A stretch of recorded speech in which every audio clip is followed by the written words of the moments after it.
Hey guys, ScannerDanner here. I'm here without my son Caleb at my brother's shop.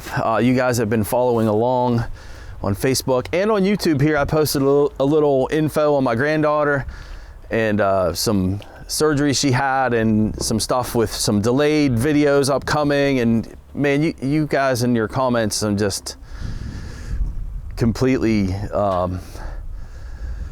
honored by all of them, and just grateful for all of you, each and every one of you, that you understand what's going on. But that's why Caleb's not here, but they are back from the hospital. Everything is okay. She is on the mend, praise God for that. But this is old school, and I'm here at my brother's shop, and we have the opportunity. This truck, we had done a video a few weeks ago. It's one where we called a fuel pump as being bad, and it had a missing oil cap. So the new fuel pump was installed, it is fixed, and I wanna show you guys the after numbers. That's what we're doing. This truck, when my brother was finished, it had an oil pressure light that came on. An oil pressure light that the customer apparently knew nothing about, and I, question that I always do is a customer being, forthright with us in situations like that. I think a lot of people, you call them back, say, hey, it's fixed, but by the way, you have an oil pressure light on, or low oil pressure, and they say, well, I never did that before. Well, the history of this is the guy hasn't owned the truck very long, and with the alternator that wasn't charging and the car stalling, getting jump started, there would have been all kind of dash lights on, and it's feasible that he never saw it. But long story short, after the fuel pump was put in, the truck runs great, but now the oil pressure gauge was at 0 and dinging at him, and my brother changed the oil pressure sending unit and the screen. That screen was completely plugged up, and then the oil was completely overfilled and diluted. We're not sure. He said it when he drained it, it was like water, and so that suggests a fuel contamination issue, but we had a lean condition and that doesn't really match that.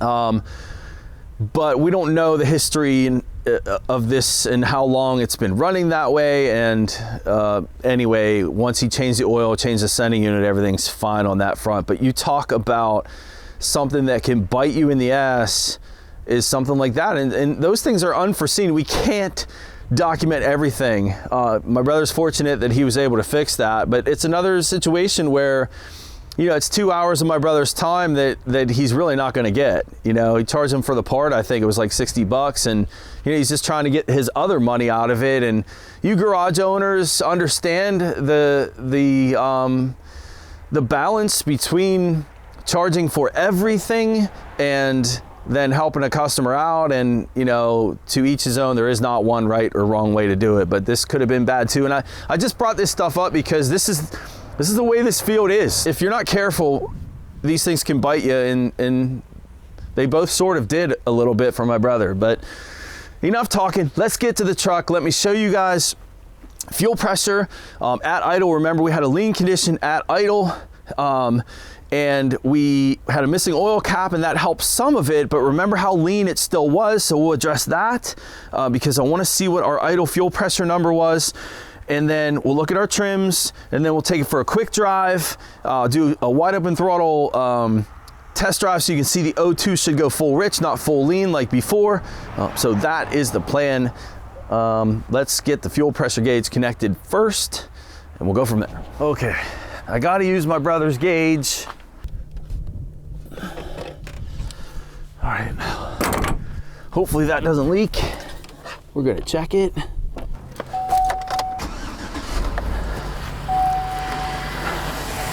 Remember, we were talking about this, and a lot of you guys were thinking we still had some other issues because the idle fuel trims were still bad even after replacing the oil cap, which you can see there's a new oil cap right here. Remember, we had like still 20-25% total trim, and this is your answer right here. We were at maximum fuel pressure that this system was going to give us. If I remember, we were like just over 50 or at 50, and we're about 54 right now.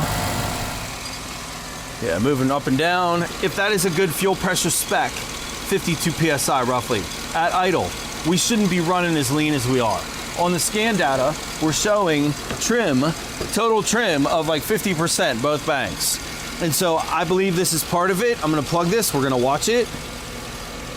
Immediately, we're seeing a rise in O2 voltage. Now we're pegged rich, and we see our fuel trim numbers coming down tremendously. And that's exactly what I wanna see as far as numbers go. Let's keep watching that for a minute. So we were at like 50% before, and now that's total trim, and now we're roughly around 30%. And so my suspicions are that this number is even low at idle. And we know our pump's bad. Just a couple of pounds off will give us lean conditions all the time. All right, so we're sitting about 55, roughly. Some quick snap throttle tests. This being a mechanical returnless system, we might see some momentary drops, but we don't want to see it dropping down to like 35 like we saw before. That dropped to like 50. It went from 55 to 50. I don't even like to see that drop, to be honest with you. So 52. Never want to see anything like that, right? Watch again, snap the throttle. But I think I'm okay with that. Yeah, I mean, on a good system, you don't want to see any drops.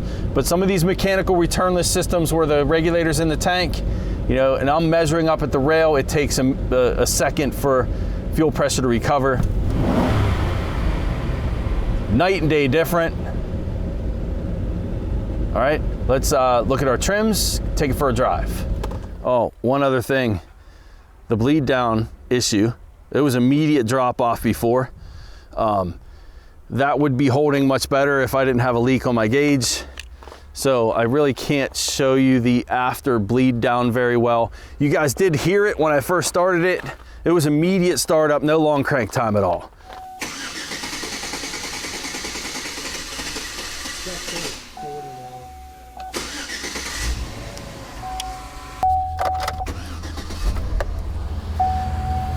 I could hook up my fuel pressure gauge for you guys, but I think I'll have frostbite if I do that. So I'm taking this off. I'm not worried about the bleed down. You guys heard how fast it cranks. No long crank times at all. I definitely would like to see the pressure not drop at all on a snap throttle test, but it's vastly different. Oh my goodness, I cannot feel my fingers. Oh man. That's cold. This is gonna dictate what we're gonna do. I was thinking I was gonna show you guys the new fuel pump current pattern, but I'm not sure that I'm gonna do that.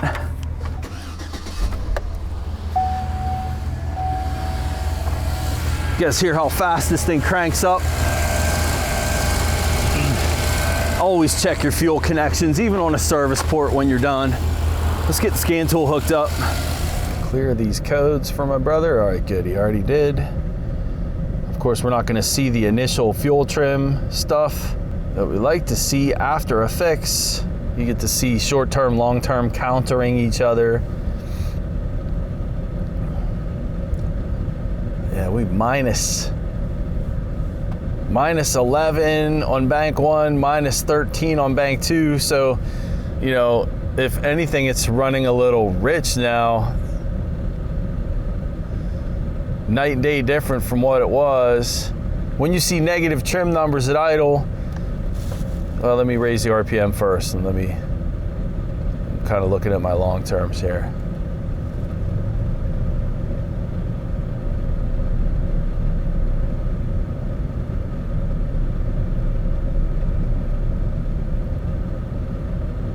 It's cold right now too. We could be purging. We have an evap purge at 33%.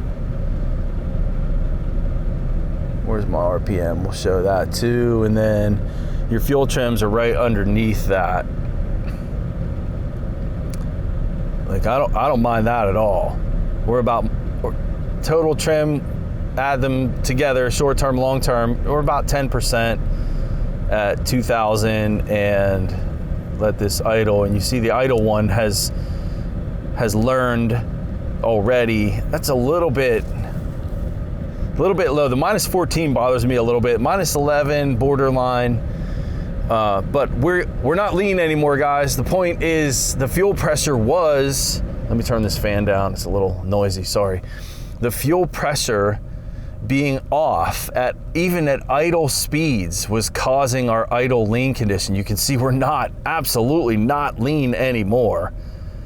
I had mentioned the purge valve, that maybe that's a factor, but it's not purging at the moment. We're still 15% negative at idle. I'll let my brother know about that. It's really another issue in itself on why this is now running a little bit rich.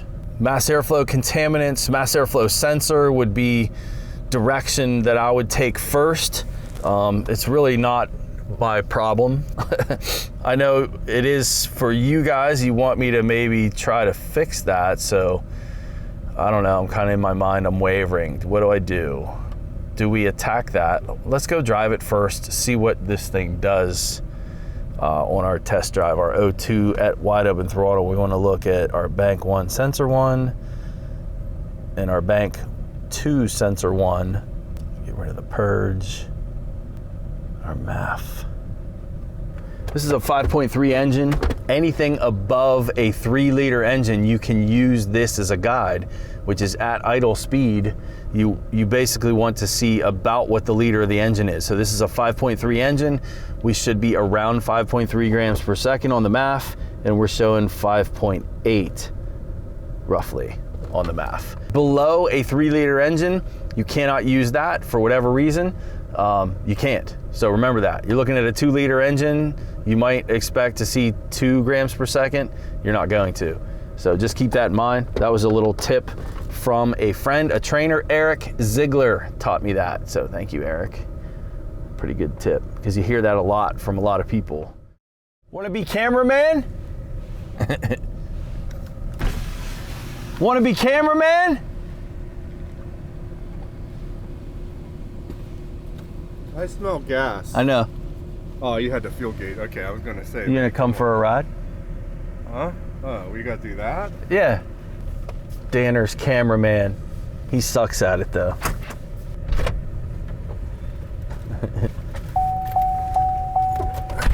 That's that dinging sound. Yeah. Yeah. How's my oil pressure, man? Oil Up left, 40. Oil pressure, let's see here. Oil pressure looks good, nice. 40. Yep. When I put the fuel pressure gauge on this, we're at 4 to 5 psi higher than we were at idle before. So that fixed start. Remember, we were worried about the idle lean condition. Yeah. Well, that's because the fuel pump was maxed out at 50 before. And that was low. Now we know that was low. Even at idle, it was low. Snap throttle test, before it dropped down to 30, 35. On this one now it drops to 50. So from 54 to 50 on a quick snap. I don't like that. I like it to stay up there the whole time, but some of these ones where the reg is in the tank, mechanical regulator, yes, it's gotta compensate for that. So I'm okay with that. We're just doing the real quick O2 wide open throttle. When I drove it before, these O2s were pegged lean. So we're doing that. And then it's actually running a little bit rich now. I had like minus 15 on both banks, fuel trim. So I don't like that, but short term? Well, total trim. Okay. Rich. Oh yeah, I did feel that engine mount. I don't think I want to do that very. Okay, well you did it. Well, I need to do first gear one more time. I need to. When you get up that hill, just like pull out. Night and day power wise from what it had before. Yeah, when you guys do these wide open throttle runs, you don't need to speed and do anything dumb. Just come to a complete stop, get your O2s pulled up. I do have my MAF in there too. We don't really need to look at that, but look at the O2 signals and, oh, that engine mount. Winding out first gear. Rich the whole time. Perfect. That's what we wanted to see. Wide open throttle, full lean, surge. Full lean the whole time. because it was dropping down to like 30 pounds doing that, and it was starved. Yeah, fuel. it was. And then that was where our open and closed loop modes came into play. And maybe, huh? Yeah. It was. And then, you know, with the, and we explained this before, but for those that missed it, in closed loop, it actually ran better because the computer was fattening the injection pulse width up real wide and trying to compensate for the lean condition. And then when it couldn't any longer, it dropped into open loop and it would go to a default strategy, which was much less of a pulse width command. And that's why it ran really, really bad when the check engine light came on. And that's why it ran good after you cleared the codes. Because when you clear the codes, you probably just shut the key off and started back exactly up and go into closed loop again. Yep, exactly. Until it wasn't happy. Yep. Yeah, dude, this thing's I know. This thing's a. Can I say it? What? Can I say it? I don't know. This thing's probably found you on YouTube. This thing needs some work. There's the politically correct way of. Well, it needs an engine mount. Now we know. Yeah, I can feel. And there was like when you were felt turning, that mount. I felt like a clunk in the right front. But Well, here's the other thing too, right? This also has a little bit of a rich condition now, at idle speeds, and you know enough to cause any kind of. When you start getting around 15. You start getting around 15 is where you're going to start getting trouble codes. Did you do a reset as far as fuel trim reset? I didn't, but this shows me, let me pull these up. So bank 2 showing 13%. I'm okay with that. Short term? Long term. And then bank 1 showing minus 8%. So I'm okay with it, minus 8 and minus 13. My truck runs about minus 10. Okay. So I don't care about that. I was telling the viewers, like, you know, you can focus on the mass airflow at that point in time and maybe clean it, and contaminants can make it run rich at idle speeds and then lean at higher speeds. So then you raise your RPM, which I'm doing now. And then you take these two numbers together. Oh, it's not bad. It's better than what it was. So I'm minus 9, minus 7 at a higher RPM. Okay, so we're like we're about the same at a higher RPM. Minus 9, minus 7 total trim. Okay. That's long term, but the short term's now balanced. And then idle speed, it's about the same. So that kind of says it's not a contaminated MAF. Okay. When you see a MAF contaminated, it'll be rich at idle, you raise it and it's lean. And this might just be a calibration issue for the MAF, but I'm okay with minus 10. I really don't care. I'm good with that. You good with that? The opposite spectrum. We're on the opposite where we were before. Yep, I'm fine with it. Okay. I don't need more projects. No, this one's done. Get your money and send this thing away. Yeah. I still got good oil pressure. You still got. See the needles. So we're at 40. We're at 40, man. We're at 40, and he's got service tire monitor system messages. And he has, I remember seeing, I forget, 232,000 miles. That's a lot of miles on this. Yeah. But I'm good. I was going to show them the final, I'll do that, the final fuel pump current measurement from where we were before, just for before and after, and then I'm done.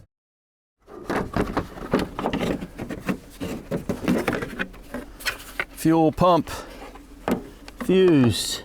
Some of you guys were still questioning the power and ground on the pump after I did this test the last time.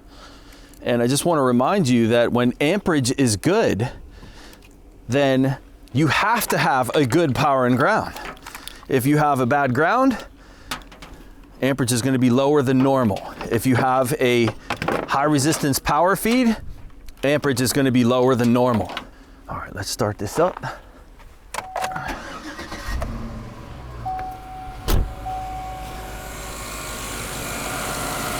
Let's invert that. Amperage is higher than what it was before. I think it was around 9 amps of current before from my memory. This one's hovering average. Let's get an average number, 11.5. I think we were maybe 9.5 before. And I really think that both those numbers were good. 9 amps was enough for me to say, no, I'm not crawling underneath and checking powers and grounds. This pump should be producing what it needs to be. And now that we're a little bit higher, I think this is suggesting that, as a lot of you mentioned, that it was potentially the fuel pressure regulator in the tank that was bad. ruptured, leaking inside. No way to verify that. It's all one assembly. Could have also been a leak internally. And I could ask my brother if he still has the pump. I'll do that as a final piece. But there's your after number. And I don't think I measured the RPM last time. I am on a 20 millisecond screen. Pump RPM can vary model to model. And from memory, I didn't even check it. It's just not really necessary. I mean, what you would do to check pump RPM is you find a unique characteristic and then you find it again, and then you put some cursors in, do some math, and it's pretty tough to find unique characteristics on a new pump. But maybe you can see it there. We'll pick like that high one right there,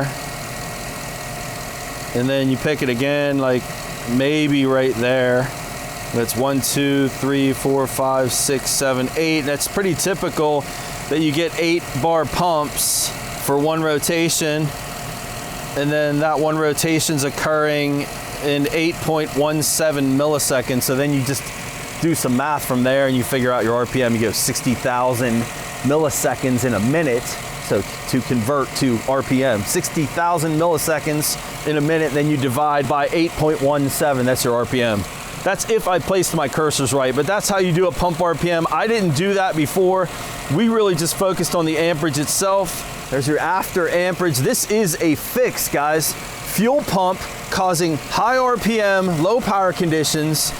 Fuel pump causing, well, assembly, right? Whether it be the leak or the regulator. Fuel pump assembly, low pressure, also causing very long crank times, and also a lean condition at idle. Even though we were at 50 PSI, it needed to be higher. We talked about that, not knowing the exact spec because it was 50 to 60 being the spec range they gave you.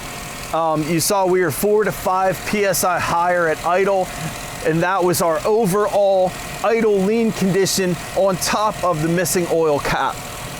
So that's it, man, I'm done. Hope you guys enjoyed this follow-up, and I'm just gonna run inside and ask my brother if he still has the pump, and we'll say goodbye to him.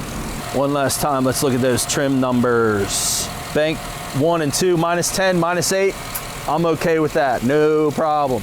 You know, ideally, you want to be plus and minus 10% with your fuel trim numbers, and we're right in that range. I'm gonna ask him if he's got an engine cover for this, because he might. Is there an engine cover for that? You sure? I can shut the hood then. And then, do you have the old fuel pump for that still? Or did you pitch it? It's in the dumpster. I'm not dumpster diving. It's stinky. It smells. Boo. All right, that's enough of that. Get all these calls all the time. You guys want your cars fixed by my brother? There's his number. Right there. Don't call him for phone support, tech support. You want to make an appointment, give him a call. It's not Auto Perfection anymore, it's Danner's Automotive, but that's the same number. All right, guys. Thank you all so much for joining me. This is old school camera footage without Caleb. Special thanks for all of your prayers for my granddaughter. She is on the mend again, and I'm just so grateful for each and every one of you, and we'll see you next time.